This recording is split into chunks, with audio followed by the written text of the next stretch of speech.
اگر کوئی غیر مسلم آپ سے کہے کہ قرآن کو خود سے مت پڑھو، کیونکہ اگر تم قرآن کو خود سے ترجمے کے ساتھ پڑھو گے تو گمراہ ہو جاؤ گے۔ اب یہ سب سننے کے بعد آپ اس غیر مسلم کے بارے میں کیا سوچیں گے؟ یقیناً آپ کے دماغ میں خیال آئے گا کہ یہ کوئی بیوقوف ہے اور آپ کو گمراہ کرنے کی کوشش کر رہا ہے۔ لیکن اگر کوئی مسلمان مولوی آپ سے کہے کہ قرآن کو خود سے مت پڑھو ورنہ یقیناً گمراہ ہو جاؤ گے، تو اس وقت آپ کا ری ایکشن کیا ہوگا؟ محمد لقمان کرک سے میں رمضان المبارک میں قرآن ترجمہ کے ساتھ پڑھنا چاہتا ہوں، آپ رہنمائی فرمائیں کہ کس مترجم کی تلاوت کروں؟ شکریہ۔ بالکل کسی مترجم کی تلاوت آپ نے نہیں کرنی، یہ بات یاد رکھیں۔ ہاں بندہ جب قرآن کا ترجمہ اٹھا کے اس میں غور و خوض شروع کرے گا، یہ گمراہی کا دروازہ کھلے گا۔ نہیں جانے من قرآن کریم اتنا لاوارث نہیں ہے کہ آپ اس کو بغیر قرآن کے ماہر کے پڑھنا شروع کر دیں۔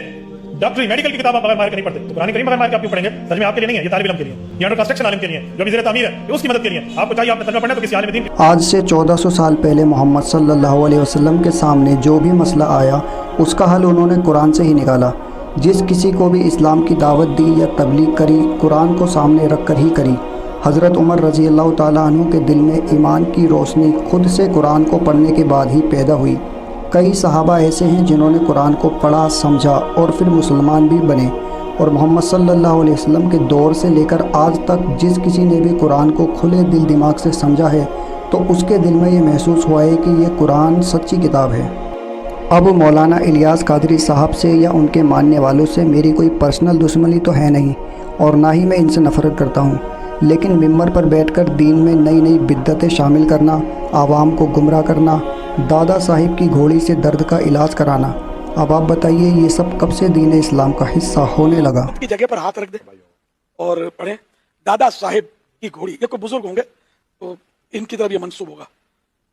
دادا صاحب کی گھوڑی وہی اندھیری رات، فلاں کا درد، فلاں کی جگہ نام لیں، فلاں کا درد فلاں جگہ کا، مثلا زید کا درد سر کا جائے، سر پہ آپ دم کرنا چاہتے ہیں تو یوں کہیں دادا صاحب کی گھوڑی وہی اندھیری رات، زید کا درد سر کا جائے، یہی لگی میری آس۔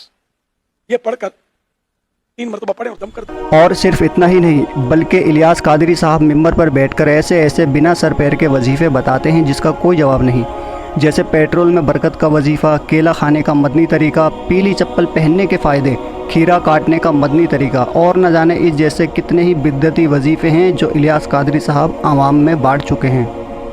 پیٹرول میں برکت کا روحانی علاج۔ کیا بات ہے سر، کیا بات ہے سر۔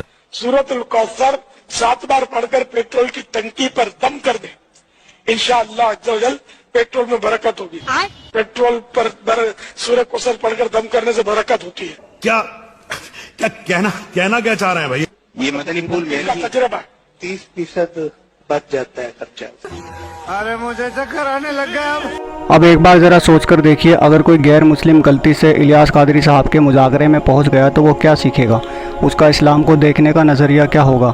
یقیناً وہ یہی سوچے گا کہ جو خرافات اور گمراہیاں ان کے مذہب میں ہیں وہی خرافات اور گمراہیاں اسلام میں بھی ہیں۔ اللہ پاک نے جو دین محمد صلی اللہ علیہ وسلم کو سکھایا انہوں نے اسے سیکھا اور بنا کوئی فیر بدل کیے وہی دین اپنے صحابہ کو سکھایا، اور صحابہ نے بھی اس دین کو جب قبول کیا تو اس میں کوئی بدلاؤ نہیں کیا۔ لیکن ہمارے آج کے فرقہ پرست عالموں نے اتنی ساری چیزوں کو اسلام میں داخل کر دیا ہے جو دین کا حصہ ہے ہی نہیں، اور اس کے بعد لوگوں کو ترجمے کے ساتھ قرآن پڑھنے سے بھی روکا تاکہ وہ خود صحیح اور غلط جان سکیں۔ ایک ہی کہتی ہیں کہ میں دن میں سورہ یاسین پڑھا کرتی تھی، رات کو سورہ ملک پڑھتی تھی، تو کسی نے کہا کہ کیوں پڑھتی ہیں آپ، قرآن کو ترجمے کے ساتھ کیوں نہیں پڑھتی ہیں؟ تو میں نے پھر ان صورتوں کو پڑھنا چھوڑ دیا اور قرآن کو ترجمے سے پڑھنا شروع کیا، جس کی مجھے برکات حاصل ہوئیں۔ دیکھیں ترجمے اور تفسیر کے ساتھ قرآن پاک پڑھنے کی تو ہم بھی آپ کو بہت زیادہ ترغیب دیتے ہیں۔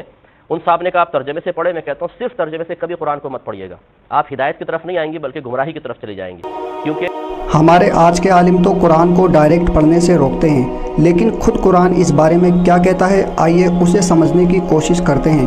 سورہ البقرہ میں اللہ پاک کہتے ہیں یہ وہ کتاب ہے جس میں کوئی شک نہیں، اور یہ کتاب پرہیزگاروں کے لیے ہدایت ہے۔ یعنی اس آیت کا سیدھا مطلب ہے جو شخص بھی اس کتاب کو کھلے دل دماغ سے سمجھ کر پڑھے گا وہ ضرور ہدایت پالے گا۔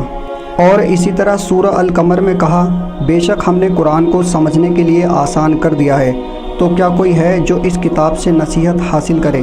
یہ آیت صاف بتاتی ہے کہ قرآن کوئی مشکل کتاب نہیں ہے جسے پڑھ کر انسان گمراہ ہو جائے، بلکہ یہ تو سمجھنے میں آسان ہے، اور اسے پڑھنے کے بعد ہی ہر طرح کی بدعت، گمراہی، شرک اور فتنے سے بچا جا سکتا ہے۔